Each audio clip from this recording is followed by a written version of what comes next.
Don't rush me, pressure won't crush me. Critics wanna hush me, but they can't touch me. God's son, YFC, he in the building. Diligently bridging the gap between the children and God's kingdom. The mic's my sword. Brave heart from the start since Christ is Lord. I got grace and authority, power, real mixture. To God be the glory. Look at the big picture.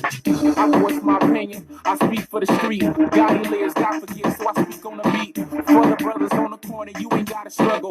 Riches all in the kingdom, you ain't gotta hustle. Stronghold, strong man, you got a lot of muscle. Voice can fix the sin, man, I ain't gotta touch you. Please with ease, hold your breath. Think before you act, listen and control your flesh. Esto es pa' los kila, pa' los chacola, los que se creen al capona. No dejen pa' mañana lo que pueda hacer ahora. Ven a Dios, pues Él te perdona. This is for the ballers and the shot callers, dealers, bangers, hustlers, soldiers. Come to Christ, ahora. Gotta get it right before your life's over.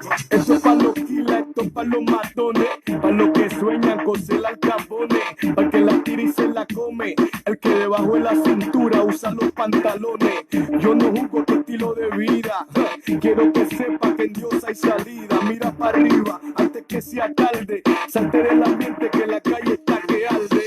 Porque yo también anduve vestido a la moda, filoteado en esquina vendiendo droga y la soga que en mi cuello había, porque la paz en mi vida no existía, hasta el día que escuché que él me amaba. Si venía él, me perdonaba, y ahora no tendré mucho dinero, pero tengo al Señor en mi vida, que es lo primero. Esto es pa' los kila, pa' los chacola, los que se creen al capona. No dejen pa' mañana lo que pueda hacer ahora. Ven a Dios, pues Él te perdona. This is for the ballers and the shot callers, dealers, bangers, hustlers, soldiers. Come to Christ, ahora. Gotta get it right before your life's over. Oye, esta va dedicada para todos aquellos que se sienten marcados por la estigma social. Puede ser un abogado o un profesional, porque Dios murió por todo, por lo bueno y también por lo malo. Este es el Leo Pito, y esta vez YST Dan Prophet. Yo, un mensaje de conciencia, presentándote a nuestro Salvador. Ya tú sabes, con sabor a Cristo. Ya tú sabes. Oye. Yep. Come to Christ. Ahora. Come to Christ now. Quit putting it off. Time is going. You're not getting any younger. Last time I checked, every day is one day closer, and every day is one day less. You got to make that decision and stop allowing people to walk you by the nose. So free.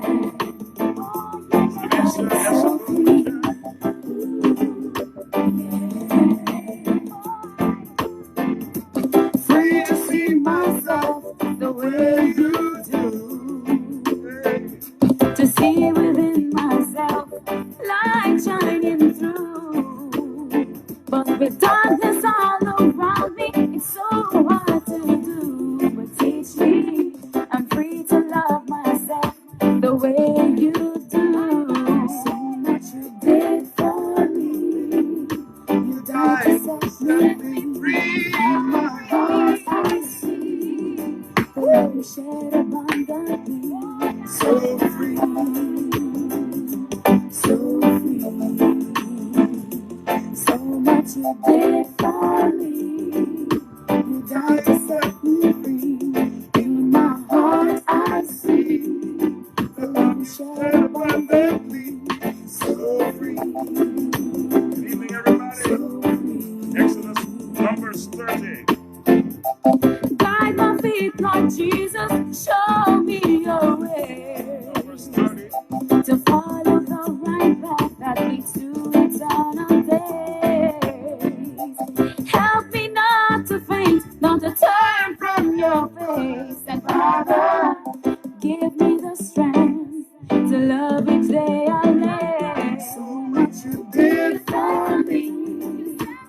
died to set me free. In my heart I see the love you shed abundantly. So free, so free. So much you did for me. You died to set me free. In my heart I see the love you shed abundantly. So free, so free. I need to be like you, Jesus. Everything I do to be your image, to the reflection of you. Though my world may be shaken, I hold your firm foundation. So make me all I need to be, more like thee. So much you did for me. You died to set me free. Oh, my heart I see the love you shed abundantly. So free, so free. So much you did for me. You died to set me free. In my heart I see the love you shed abundantly. So free, so free. Oh, la,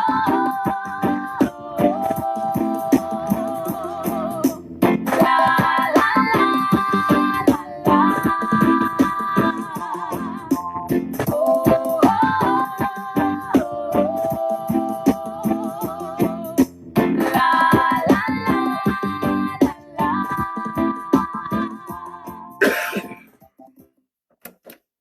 Yeah, free to see myself the way he sees me. It's my prerogative. You can see me any which way you like. That's all well and good. That's not on me. That's on you.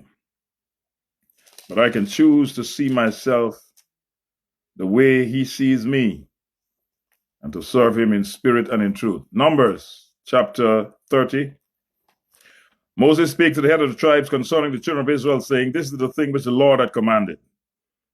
If a man vow a vow unto the Lord to swear an oath, to bind his soul with a bond, to bind his soul with a bond, to tie his soul with a bond, to have a soul tie that he's not freed from unless this obligation has been dispersed and dispensed with.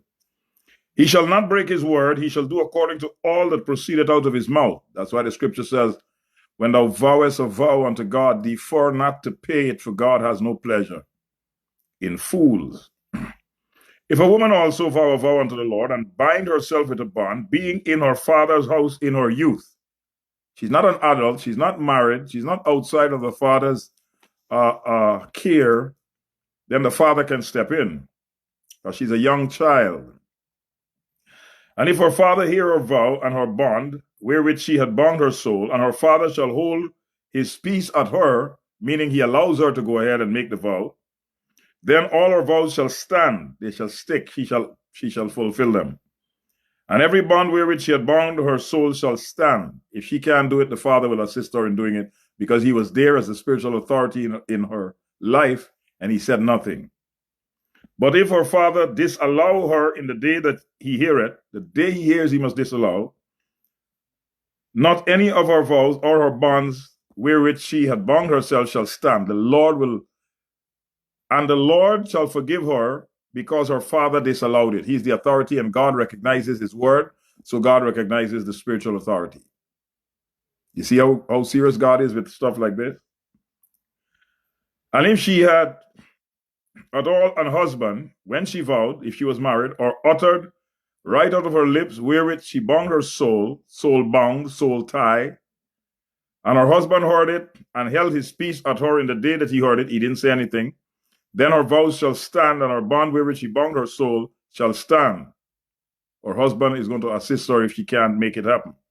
But if her husband disallow her on the day that he heard it, then he shall make her vow, which she vowed, and that which she uttered with her lips, wherewith she bound her soul, of none effect. He shall nullify it, make it of no effect, no power to stand. And the Lord shall forgive her. But every vow of a widow, she has no husband. And of her that is divorced, she has no husband. Wherewith they have bound their souls shall stand against her. You got to pay up the vow. Make it happen, whatever it is you said you were going to do. And if she vowed in her husband's house or bound her soul by a bond with an oath, but this time she's in her husband's house, and her husband heard it and held his peace at her, and disallowed her not, then all her vows shall stand, and every bond wherewith she bound her soul shall stand. The point I'm making here is that soul ties do exist, whether people believe and accept them or not. We read Numbers 30, and there are myriads of other scriptures. I'm continuing on my part 2 of the teaching I did on soul ties with regard to one of the focus was on people jumping in and out of bed with everybody and their mother and tying themselves up with many souls with the principle of house and warehouse. If you didn't get that teaching, it's on my page. You can go through it. And the one I'm dealing with, soul ties, I'm wearing the black to this in that teaching. And so it's easy to spot. Soul ties link or connect or attach. They link and limit you because you're tied to people who you're soul tied with, or to things that you're soul tied to, or to places that you're soul tied to, or to animals that you're soul tied to. Ooh, it's going to get deep before we get shallow. Soul ties link and limit you because you're tied to people. And when you're tied to somebody, your pace either picks up or slows down based on how fast that person is. It prevents you from wholly serving the Lord. You can't give God your all because a piece of your soul is connected to somebody else, and what you have is 95% or 97% or 96% of your soul. So you can't worship the Lord with your whole soul because you don't have your whole soul.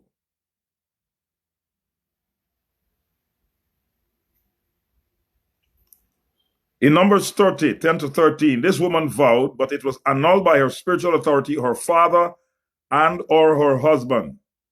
Father or husband can allow the vow to go ahead or disallow it. And if they do, then God sets it aside. Good night, Naveen Wilson.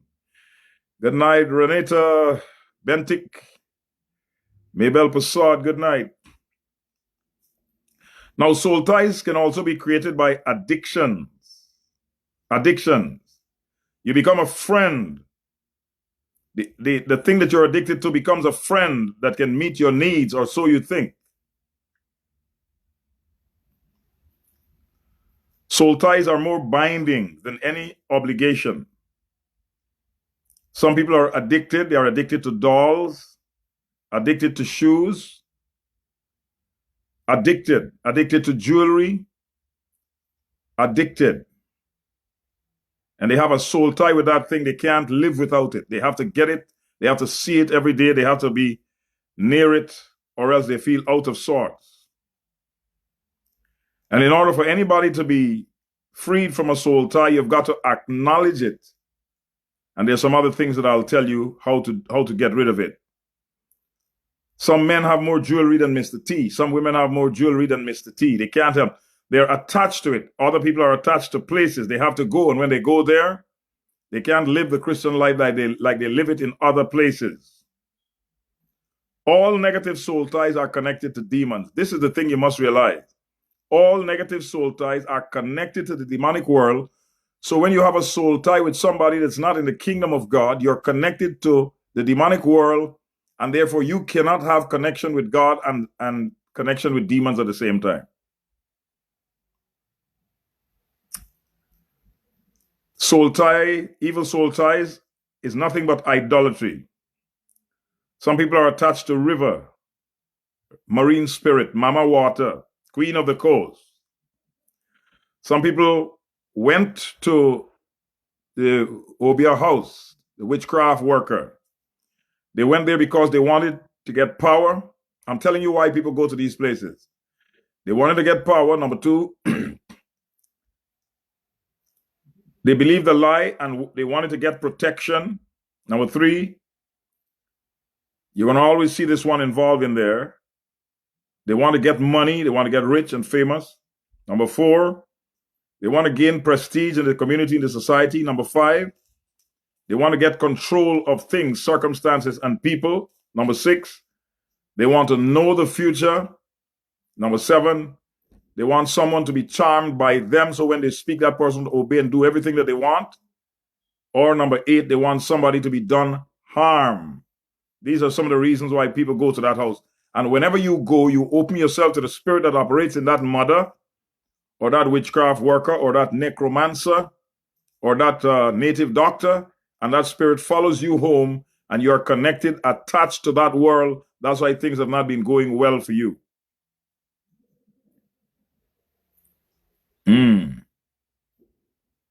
People are so tied to demons because when they go to these houses, they have the smoke blowed on them. They drink blood, or they make blood sacrifices. They drink water. They take food, flowers. These things are dedicated to the satanic world, and these elements of dedication become a snare to them. Now they are soul tied to demons. There are many traditions that we have in our communities and cultures that have demonic attachments. Most of what we do culturally have demonic attachments and opens us up for that satanic thing. In 2 Kings chapter 18 and verse 4, when God had told them to put up the brazen serpent, when they were cured after looking up, as they were bitten by the fiery vipers, they began to have an inordinate affection with this brass snake, and God had to tell them to destroy the thing and get rid of it. Some people are soul tied to their party, their political leader, their political party.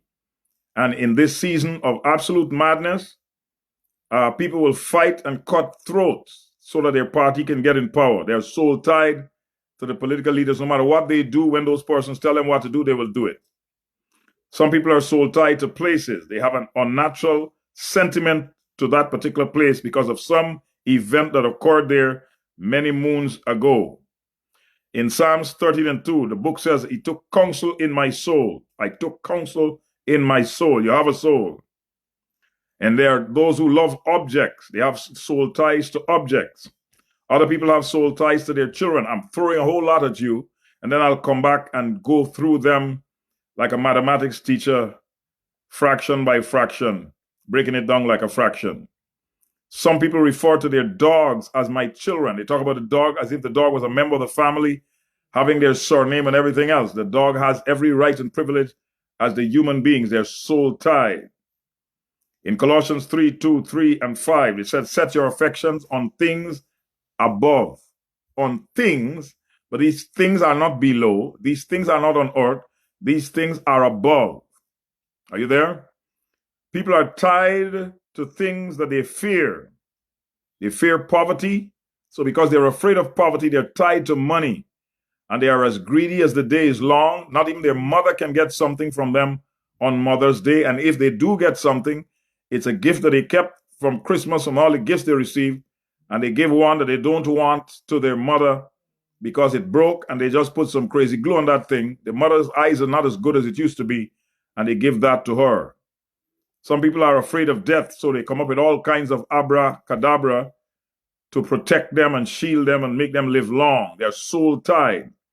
At the heart of every soul tie, there is an element of fear, and fear comes along with the spirit of torment. Fear has torment, and that is why there is a tormenting power that harasses you, and you can't even sleep at night. And they say, Pastor, I don't want to go and live on my own. That's why I'm taking the abuse from this husband of mine for the children's sake.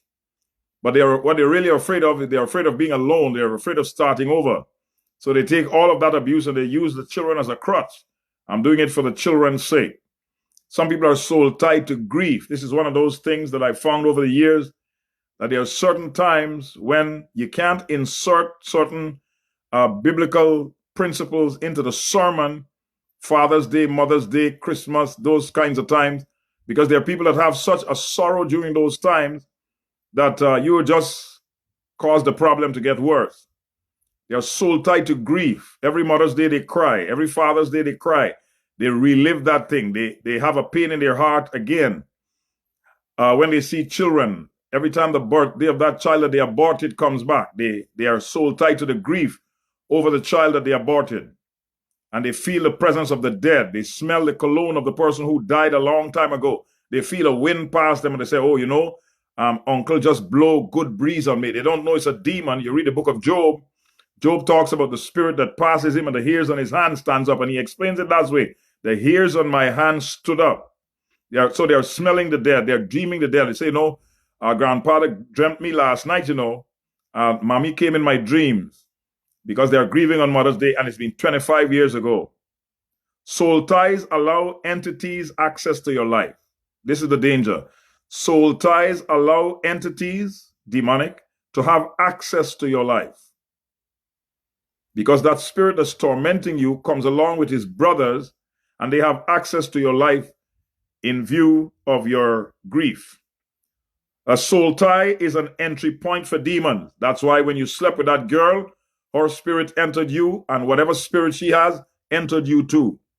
That is why now you're wild, you're jumping in bed with people you don't even like, because you can't have control of yourself because she is in you now, the spirit that was in her, that wild, loose spirit, now that wild, loose spirit is on you, and you think you're schizophrenic, but you're not schizophrenic. You just got many spirits in you that you picked up when you had sex with her, when you had sex with him, when you had sex with them. A soul tie is an entry point for demons.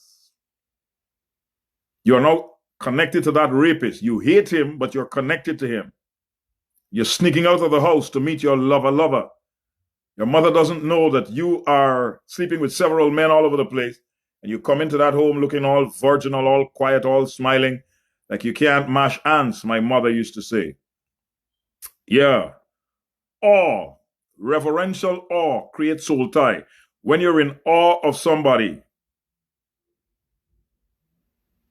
and in this culture that worship rock stars and worship people that are millionaires or billionaires, they go to a place where they see a lot of celebrities, musicians, politicians, pastors, prophets, apostles, and they get in awe of these people and they're connected to them. They will do anything for that person. I've seen people do some ridiculous stuff that even with counseling, they think you're a hater for counseling them not to give all of your jewelry to this liar here. He's no prophet of God. They say, oh, you just jealous of the man because I didn't give you none of my jewelry.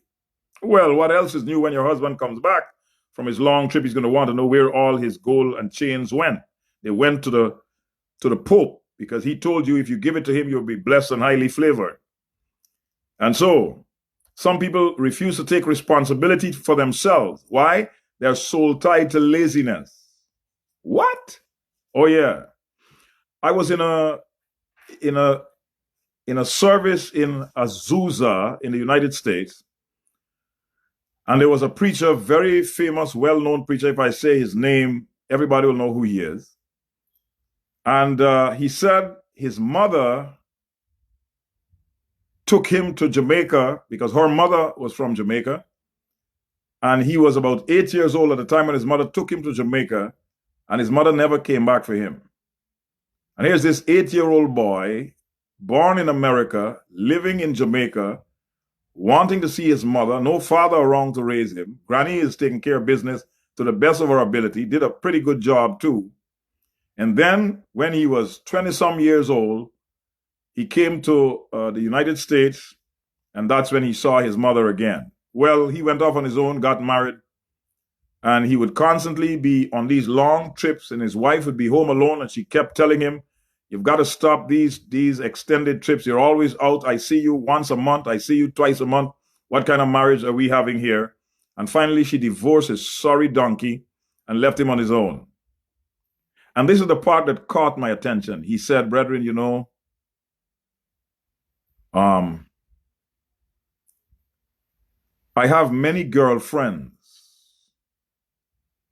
good women that God has sent into my life, and I don't have the strength to pick one of them.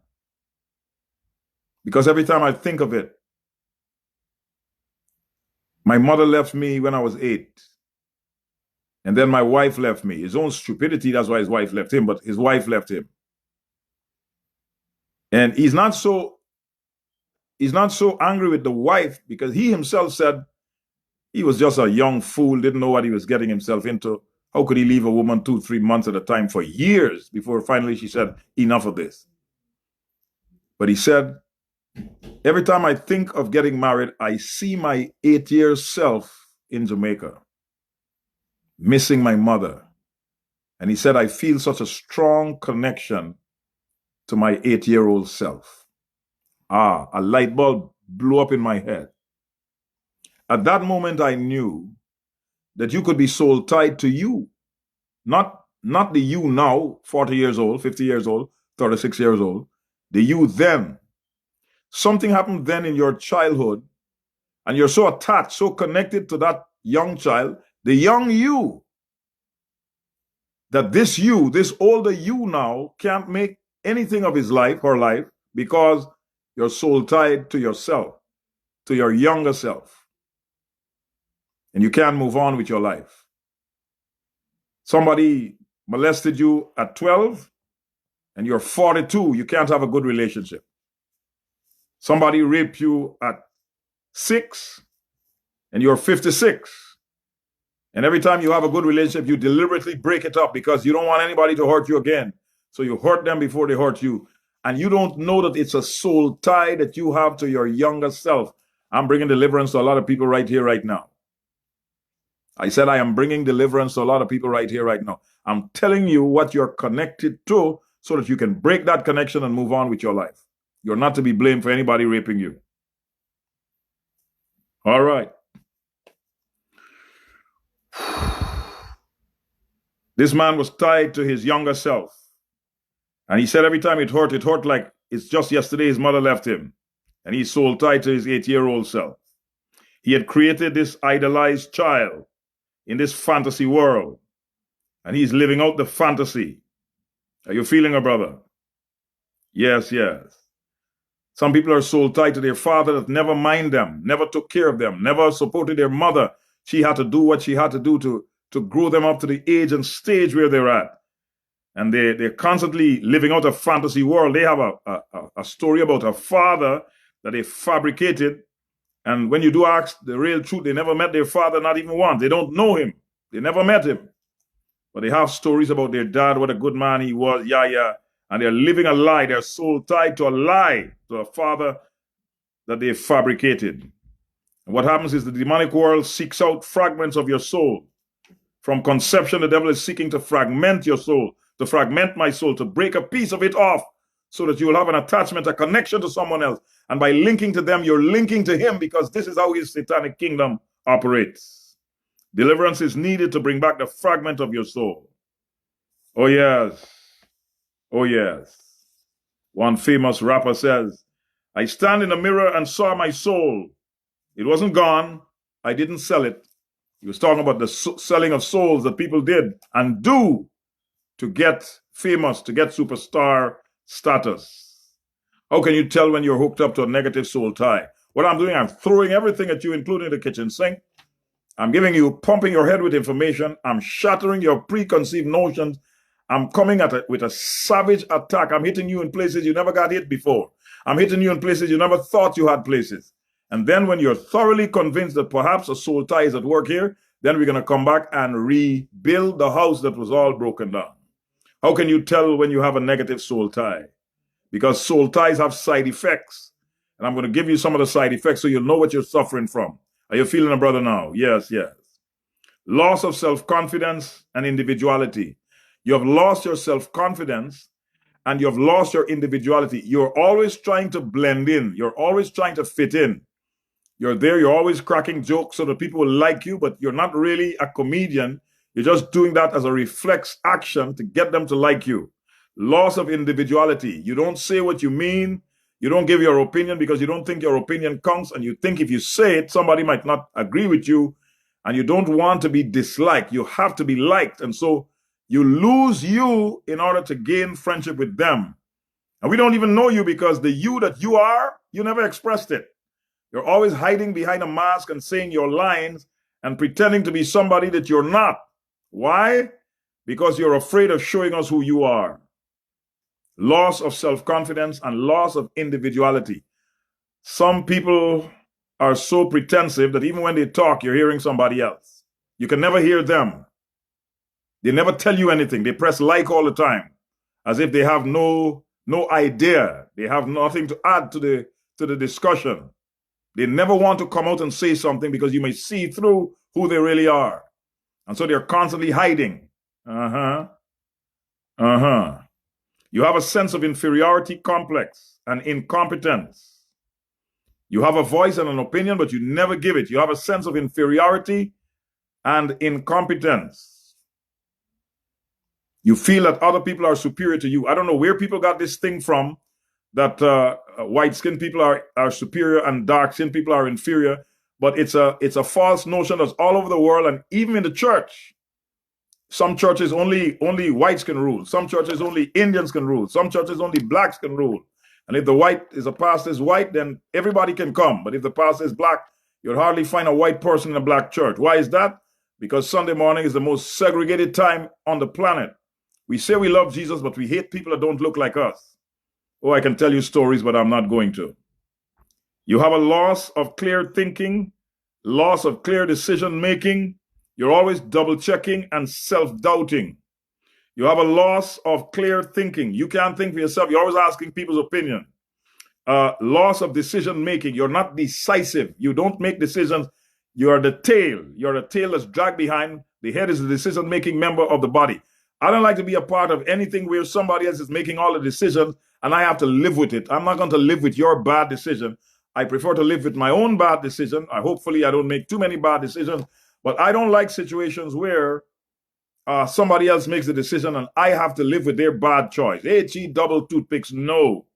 I don't care if you're a bishop or a pope with a soap and a rope from Good Hope. I'm not playing that game. I'll make my decisions and I'll stick with it. Loss of clear thinking and decision making. You're always double checking and self-doubting. You put on this dress. Do I look good? You're going to ask somebody. Don't you know if you look good or not?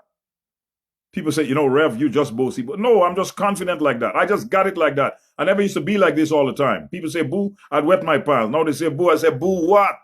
Boo what? Boo who? Boo yourself. I'm not scared of you. You've got to come to that place where people's opinion of it has nothing to do with arrogance. It's just that in this world, if people find that there's blood in the water, the sharks will gather. And if they find that you're weak, they will devour you. You're full of double-mindedness. You can't make up your mind about what you're going to wear. Wear the thing. The thing doesn't make you look good. You make the thing look good. Ooh, you say, Rev, that shoe make your foot look good. I said, no, my foot make the shoe look good. They do a double take. They look at me like, arrogant SOB. You got that right. I'm arrogant, but I'm not a SOB, and I'm not arrogant either. I'm just confident. I just got it like that. Are you feeling it, brother? You're constantly on pause to make a decision. You're constantly on pause. Things that you can decide on in 2017, you have still not decided on it yet. One of the things I get interested in when I hear people say, I'm gonna do this next year. You know what I know? It's never gonna get done. They're always putting things off. They're on pause to decide. You got to break that pause button and make a decision. Good or bad, make a decision. Indecisiveness is a decision not to decide. You have made a decision. Come on, y'all. Something that should take 2 days should not take 2 years. Get on with it. Loss of peace. You're always agitated. You're tense and nervous. You're fearful. And you're weary. And you're weary, you just got up. Your sleep doesn't give you rest because you have a loss of peace. You're agitated. You're tense and nervous. You're fearful, weary, and you haven't gone to work yet. And just the thought of going to work makes you tired. You have a soul tie, a negative soul tie. Something is sapping your energy. Something has access to you that is coming and going. Your soul has to do with your will, your mind, and your emotions. And those are 3 things that are always topsy-turvy. I'm telling you how you can tell you have a negative soul tie. You're full of anxiety and you feel pressured by people's presence. Some people don't tell you what they want because they have trained you that when they come around, this is what they want. Like when you go home to your country, those of you that live foreign, you know your family wants your shoe, they want your watch, they want your silver, they want your gold, and especially they want your money, your pounds, your US, your Canadian, your what they want, all of it. And for you, in your attempt to make them feel that you got it going on, you're picking $100 bills on the pavement out here, you give them everything they want and some things they don't even want. Why? Because of pressure. You have to behave like you come from foreign, and you're pressured by the presence of people, and you feel anxious if you don't live up to their expectations. So you gotta play the game. You gotta make things look like everything is hunky-dory. Well, let them come out here and face a 21 degree below zero and 2 feet of snow. Let them come and taste that. Then they're going to talk about Senate with Western Union. You're not here to please anybody. Stop people pleasing. You have a soul tie, whether you accept it, acknowledge it or not. And people, in their dealings with you, they have to guilt and threaten you. When they guilt you, make you feel guilty or threaten you, then you get things done because you're guilty. And you haven't done anything, but they know what to do or say to make you feel guilty. And they threaten you. If you don't do this, I might take your name off the will. We can't be friends if this is how it's going to be. And yeah. You always have people like that, always want to put you on a guilt trip. Stay away and break off friendship with people always putting you on a guilt trip. They're not your friend. They're your enemy. They're a frenemy. Get rid of them. You don't have to be nasty, but just tell them, look, man, I feel very belittled when I'm around you. And so for my own health and safety, I'm going to have to abstain from being in your company for the next 5 years. Let me build up my strength so I can deal with your drama. And then just go. You don't have to stop talking to them, but you don't have to be in their company all the time. And you don't have to pick up the phone every time they call for another 2-hour conversation. The devil is a liar, and so is his mother-in-law and all of his stepchildren. You have to stop people pleasing. Stop people pleasing. And not pleasing yourself. That's the part that annoys me. You're people pleasing, but you're not pleasing yourself. And they're always making you feel guilty, and resentful because you're out of control. They're controlling you. Don't let people control you with, yourself. You can tell I'm talking from experience here. Oh yeah, I was controlled by people for years and years and years. And when I broke loose from them, everybody got angry. Esseboom, man. He tells himself he's all of that and a bag of chips and a Diet Coke with some cracked ice. Yes, I am all of that and a bag of chips and a Diet Coke with some cracked ice. I am all of that and more. Because I've stopped playing their game. I've stopped being manipulated. I've stopped being controlled. I've stopped being under their thumb. I've stopped dancing to their tune. I've stopped playing the fool. It's not going to be your way all the time. It's going to be my way some of the time, or there's going to be no way at all. This is the law of reciprocity happening here. People pleasing and not pleasing yourself. And then you feel guilty and resentful because people are controlling you. But Pastor, I had to buy because they called from a 1-800 number. Put down the phone or don't answer the phone. You don't have to answer every 1-800 number. Or they are selling something, they say it's 10% off. You fall for that one too. Learn to say no. Learn to say not now. Learn to say let me think about it. Learn to say I have to talk to my wife about this, or I have to talk to my husband about this, or give me a week in which I will decide. Don't buy things because somebody is selling things. Have you lost your mind? You'll run yourself in debt. You'll dig a hole. There's a negative soul tie when you feel pressure to say yes, and you say yes because somebody wanted you to say yes. No, it's not going to happen. Next thing is loss of ability to really love others. You don't love them, you resent them because they control you. And every time they come around, you know they're going to control you again. And you get ready to be controlled. They have words that they use. They have looks that they use. They have gesticulations that they use to manipulate you and get you to do what they want. Well, it's not that kind of party. Number 13, how do you know when you have a negative soul tie? Whenever the person comes around, you sense the presence of resentment and anger at the people that are controlling you, but you're not breaking out of the control. When are you going to learn to get out from under people's thumb? After being born again, the next greatest freedom is freedom from people and their opinion. And those people have all those opinions about you. They don't pay your bills. They don't clean your spills. They don't leave you in their wills. They don't give you a winter coat in these 21 degrees below zero chills. Yet these people who have nothing to do with you have so much to say to you and make you feel guilty. H-E double toothpicks. No, it's not going to happen. That part of life is over. Write that right here. Hashtag it's over. That part of me being controlled is over. Don't let pastors control you. Don't let apostles control you. Don't let preachers control you. Don't let popes control you. Don't let bishops control you. The church is full of manipulative leaders. full of it. You got to do what they want every time, or else you're going to hell. I'm not going to no hell. Jesus died for me, and I'm going to heaven. And when heaven comes down, I'll come down with it.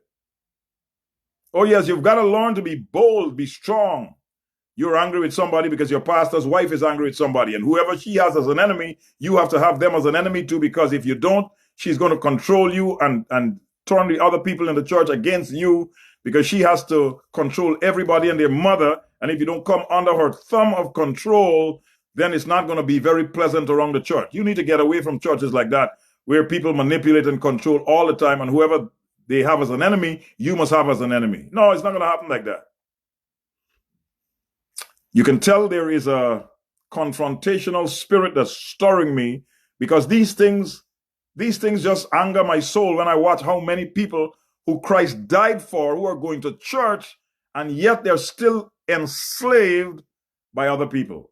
You need to break free. It's over. Yes, they feel the presence of resentment and anger at people that control them. Every time that son comes around, you got to give him money. Every time that daughter comes around, you got to give her money. Every time that ex-husband of yours comes around, you have to give him money to get rid of him, because you don't want him around the house with his drunk self. And so he knows he's going to get money from you. He acts drunk sometimes. He's not as drunk as he's acting. Oh, soul ties are a powerful means of control, because it's a demonic bondage that has people. Loss of personal freedom. You lose your personal freedom. You lose your spiritual liberty. Let no one take your liberty. You have lost your good name since you're associated with those rascals. Your good name is gone. You're suspicious of people since you're associated with those people. They have suspicions against people, and now you have suspicions against people because you've been dealing with them so long. Their suspicious spirit is on you now. You're soul tied to a suspicious person. You didn't have that opinion of them when you first met them, and the person is as sweet as they were when you met them. But somebody has clouded your judgment by telling you some negative stuff about that person, because they want you to feel the same way they feel about somebody else. Stay out of people's business. There's no profit in minding people's business and you're not getting paid. What's up with that? Loss of personal freedom and spiritual liberty. Let no one take your liberty, and don't let people cause you to lose your good name. Sometimes you've got to confront some people lovingly and tell them, stop gossiping about me because you don't know me like that. Stop it. You need a lawyer's letter to get a hold of you. You need to stop that. That's defamation of character. The court will find you guilty of that. Now, let me tell you something. When you start to get free from people, these are some of the this is a major ploy that they would use to get you back under their thumb. They will say, you have become very antisocial lately, meaning they are not getting to control you. Well, I've been called antisocial by the biggest and best. You're antisocial and you're difficult to get along with. This is another thing they accuse you of, being difficult to get along with. Well, I don't have to get along with you. You're living 2,000 miles away from me. Why do I have to get along with you? I am 2,000 miles from you. We meet once in a while, and in that 2 minutes that we meet, you must control me. It's not going to happen. You've got to say that. It's not going to happen anymore. Enough of that. No, I'm not playing that. No, enough. No. H-E double toothpicks. No. Did you hear me say no? What part of no don't you understand? N to the O. You're going to be called antisocial. You're going to be called difficult to get along with. They're going to say that's why you don't have many friends. With friends like that, who needs enemies? That every time you meet them, they have to belittle you. They have to put you down. They have to tell you how bad your shoe look, how bad your shirt look, how bad your face look, how thin you got. I remember this group of people. I'll coming to a close in a couple of minutes. This group of people that every 2-3 years, I have to go give them a checkup, visit with them. And I've known them now for 36 years. 36 years. And every time we meet, when I first met them, I was 120 pounds. When I first met these people, I was 120 pounds. How do you know? I used to keep tabs on my weight then. I keep tabs on my weight now. You ask me how many pounds I have, I can tell you to the T.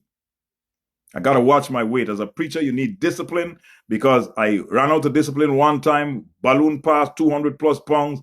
I could barely breathe properly. I was preaching and finding myself panting for breath. I couldn't go up the stairs. I had to hold on halfway. It was a bad situation. I had to throw that weight off and keep it off. It was easy to get, but it was hard to throw off. So I was 120 pounds. And when I first met them, they said, oh my goodness, you look like a skeleton. It's the first time I met them. So they don't know what I looked like before, but in their opinion, I look like a skeleton. And so I spent about 4 years living in that community.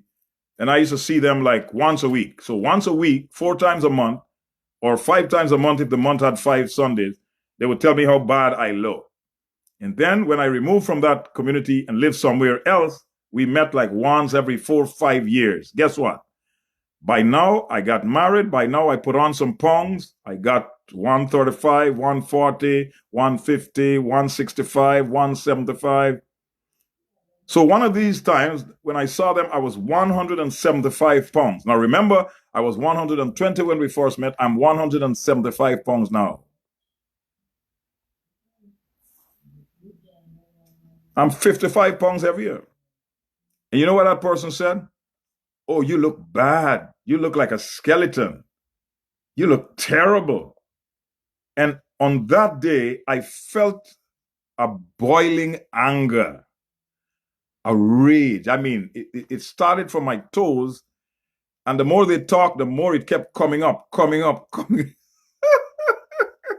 And it came out of my mouth and it said, because I wasn't doing any talking, it said, I was 120 pounds when I met you.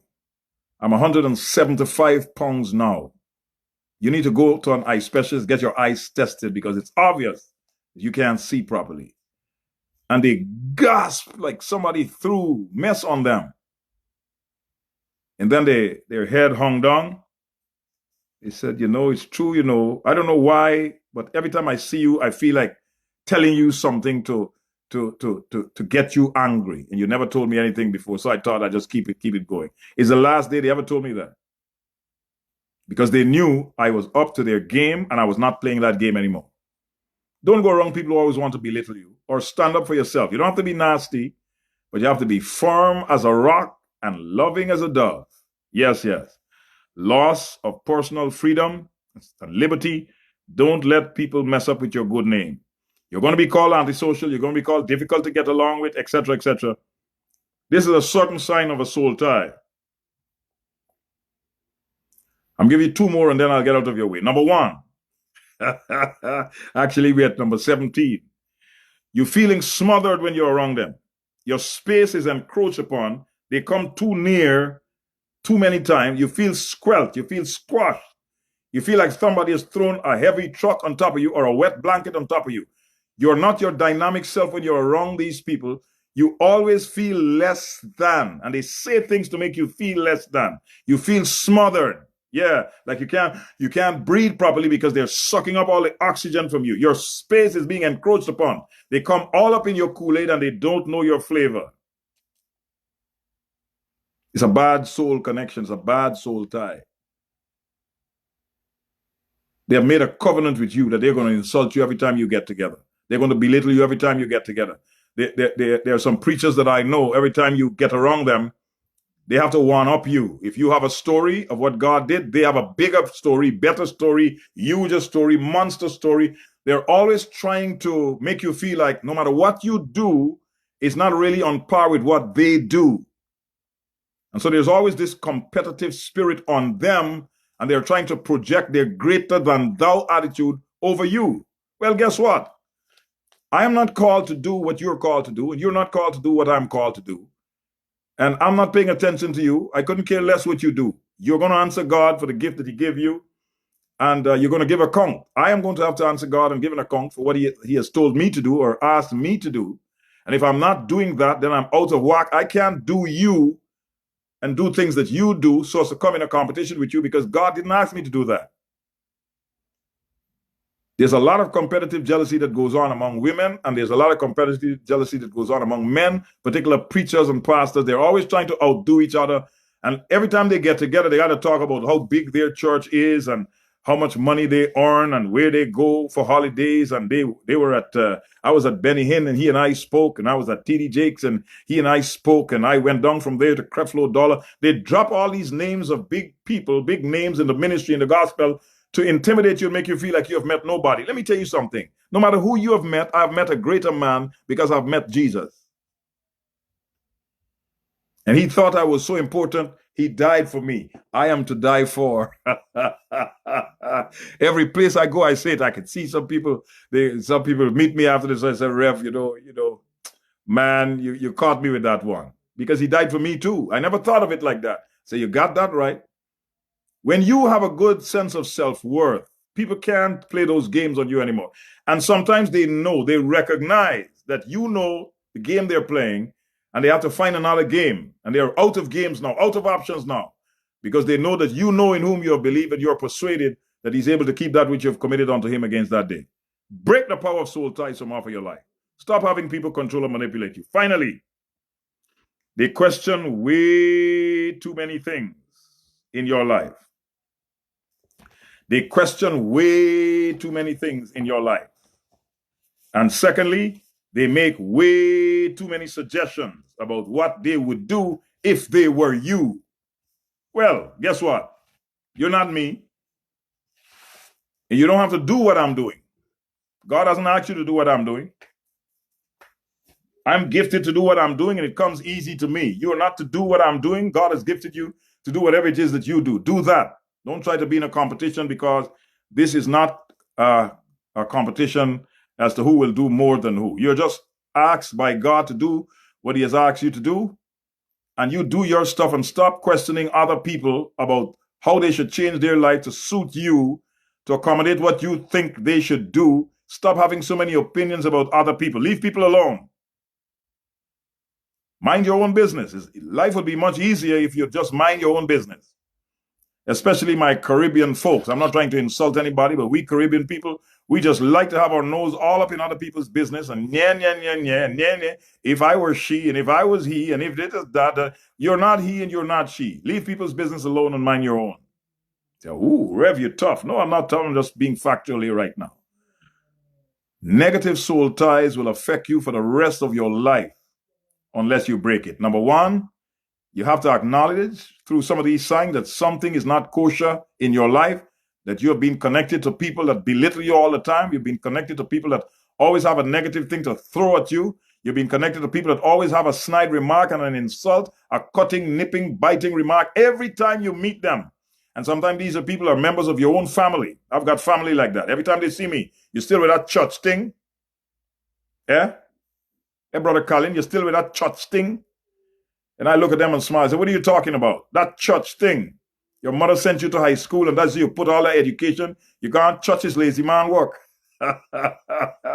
And boy, and those are the good things. And then from there, they take it, they start beating you upside the head with stuff. And I had to learn to buckle up my gum shield and get right back in there and hit like a ton of bricks. And the first time they get hit, they say, oh, you're not showing the love of Jesus. All of a sudden, they know about the love of Jesus. Break those soul ties. Don't let church control you. Don't let the pastor control you. Don't let his wife control you. Don't let the deacon board control you. Don't let ungodly people control you. Self-control is the best form of control there is on the planet. Self-control, self-management.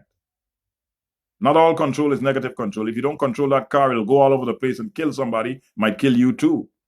Not all control is bad control. You got to control your children, or else they'll bring you into a lot of disgrace. You do control them, and they still try to find ways to disgrace you. You know I'm telling the truth. You got to break those soul ties. You got to say to God, God, deliver my soul. Restore my soul. Why do you think they got that prayer? He restoreth my soul. He leadeth me in the path of righteousness for his name's sake.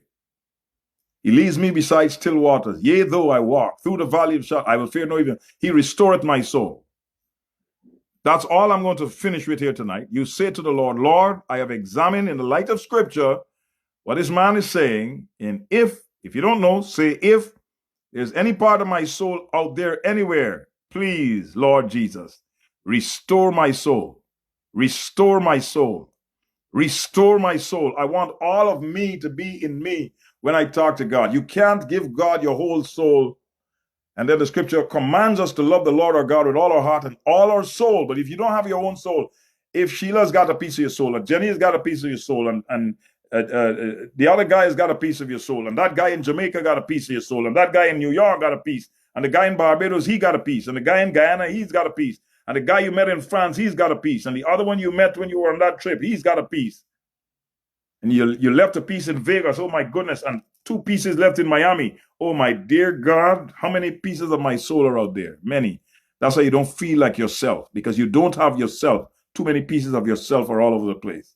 You are a fragmented person, broken into a billion pieces, trying to act whole. And you need to find a moment by yourself and say to the Lord, Lord, restore my soul. Restore, restore, store back. Grab all the pieces that I've got boxed up in every place that I've gone. Some people love to travel because they love to sleep around with everybody and their mother. They come back and wipe their mouths like nothing is done, and they have fragmented their soul. Somebody has penetrated their soul. Somebody has dislodged a piece of them and have gone with it. And now they wonder why they long for this place. It's not the place you're longing for. It's a piece of your soul that you left there with that joker in your little one night, whatever it was that you did. Lord, restore my soul. I pray tonight for understanding to be given to the people, that their hearts and ears will be open to the word of God, and they will not be forgetful hearers, but doers of this word. And for those who have sent questions, for those who have made confessions, for those who don't understand how they didn't see this in the scripture all these years, I pray for them. I pray that you would restore their soul. I pray that they would pray for themselves. They would not just expect that a surrogate prayer is sufficient to work, but they would get on their knees and ask God to restore their soul. Restore my soul. Make me whole. In Jesus' powerful name. Reverend Jacqueline DeSantos, good to have you on tonight. Sister Anne Marie, God bless. Sister Jenny, what kind of a miracle is happening here? Jennifer Chichester Johnson, Jennifer Gibson. Hi, how are you doing? Maybell, well, you're always there, girl. God bless you. Annie Reed, God bless. All right. I've got to go get ready for tomorrow morning. God bless you all. The Lord bless and keep you, make his face shine upon you. The Lord be gracious unto you and grant you his peace. En el nombre de Jesucristo. Amen.